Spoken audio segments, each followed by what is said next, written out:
girl Mirah. This is gonna be a story of the time when a girl threatened to kill me. So this story was really okay, it wasn't that recent, but it was pretty recent. It happened in, okay, it was June or July, and you know, I had this one friend. We weren't close at all, you know. It's just like one of those irrelevant people who like walk past in the hallways and be like, oh hey girl, oh hey, how you doing? I'm good, how are you doing? And she's like, no, it's one of those people. No, she would always like, I don't know, she kept on like going on about like how she had a really hard past and all that. I was being a good person. I would keep all those secrets and like, you know, try to comfort her. There was like a camp that I went to, and then after she was like crying about like everything that had happened in like her childhood, and then after how high school wasn't going too well, I think she was crying on the bus, and I was comforting her, and you know, I was trying to give her as much support as I could. Then after I moved, like she really started to like really, she wanted to keep in touch with me. Like after I moved, I was like ready to say peace out to like almost everybody that I knew. I was like almost everybody. I wasn't coming back, but that's a different story.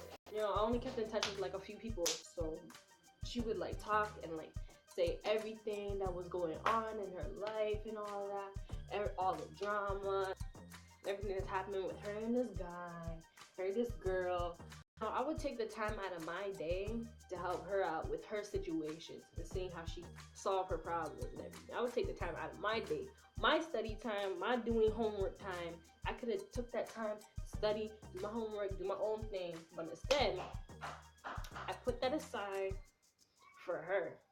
You know, this went on for like months, and after a while, I was like, okay, at this point, you're the one that's causing the problems. Cause let me give you all the tea, everything that happened with her. So she was like talking to some dude, which is like some other girl's ex, who she still had feelings for. And then after the girl, who I'm talking about, let's name her Sweet Pea. So Sweet Pea was like, you know, she's like, I'm gonna talk to this girl. He was like, you know, pushing her away and everything. And then after it got to a point where he was giving her like one-liners, as in like, stop it, like just don't talk to me again. And I was able to see it. Then she was like, oh, I don't see it. He's hurt. He's hurt, Samira. Don't worry about it. And after she's like, I could tell he wants to talk to me, but he's just hurt, so he won't. On this, like, she just caused this whole mess and everything. And she would just like talk so much shit about everybody. She probably did talk about me. But then after, I was telling her, he's not somebody who you should be messing with. He's a fuckboy. He's a player. He's this, he's that, he's this, and he's that. And tell me why. This girl screenshotted it and sent it to him. I was done. We didn't talk for months. So fast forward, we ended up talking after that. And then after, like, she was talking about like everything that was going on as usual. But, you know, I wasn't really giving her as the time of day, because at this point, it was like exam time. At this point, like, I'm in grade 10 and she's in grade 9. And here, grade 10 is the most important year. You have to pass science, math, history, exams. But if you don't pass those are basically your life. And if you don't pass them, you're done. It's over. Like, you failed. You have to redo. And I'm trying to, like, pass. She's like, you know, telling me everything that's going on and everything. And I'm like, yeah, okay, whatever. I think 2 weeks go by. Oh, it's June. Exams are done. She texts me again, and I'm able to like give her more time of day because I have more free time. She's talking about my other friend. Like, me and my other friend, we were like, you know, we were good friends. My dad and her dad knew each other. She would come over to my house, play on the Wii or whatever. And let's name this girl Chelsea. Okay, she's talking about Chelsea, and Chelsea wasn't the greatest in school, and she had redid grade 9. You know, Sweet Pea and Chelsea were in the same grade, and then Sweet Pea was always talking about how Chelsea wouldn't do this, she wouldn't do her work, and you want to do this and that and that and that. And she was like failing everything. Like she was.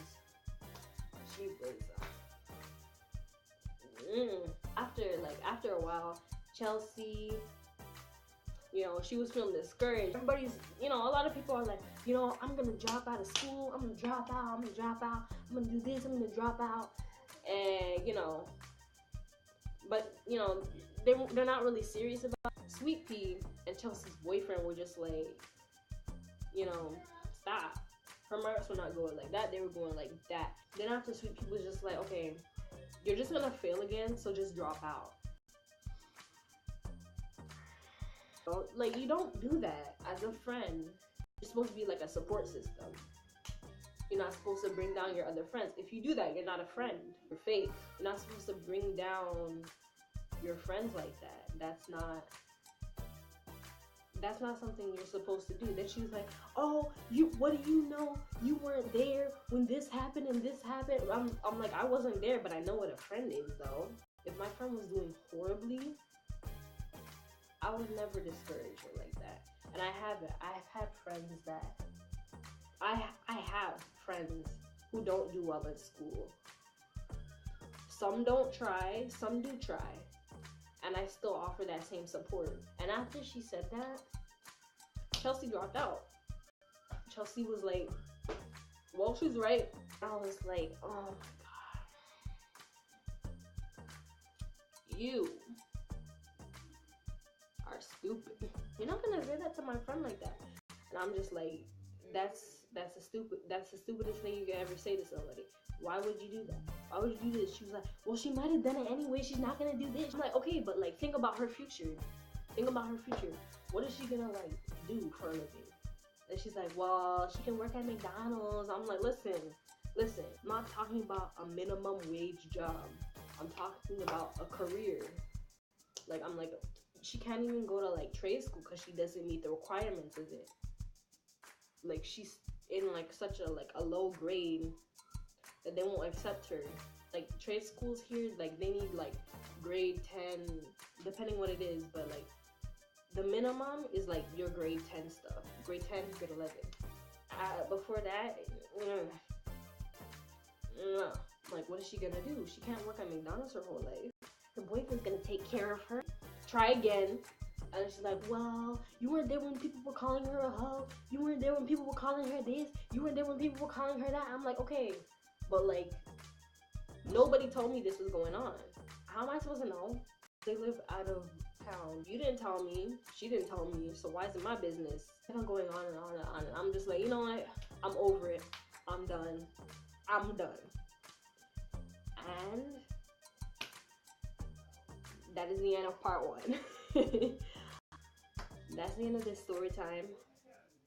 Part 1. Tune in next week for the next part. Next part is when like everything happens. I'm giving you the gist of it, of what happened. But next week, I'm gonna give you all of it, of what happened. Okay, so I'll see you in the next story time. Bye.